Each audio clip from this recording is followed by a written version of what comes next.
I keep getting asked this question, what is UGC? UGC is user-generated content. So what is user-generated content? I'm glad you asked. User-generated content is us everyday consumers creating content to help brands market their products and us getting paid to do so by said brands.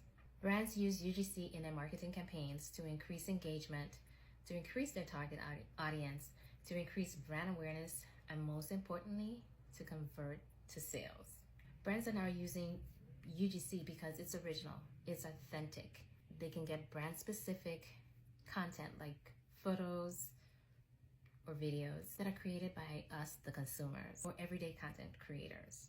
You see content creators on all these different social medias like TikTok.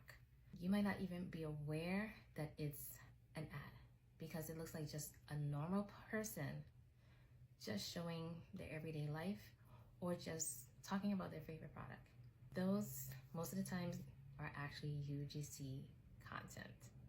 UGC content comes in different forms. It can be images, it can be videos, it can be reviews, testimonials, vlog styles, and various other forms of content. If you still have questions about what UGC is or how to do UGC, or you're ready to start doing UGC and you want more advice, tips, tricks, hacks, leave a comment or your questions down below and I will definitely be reaching out to help you.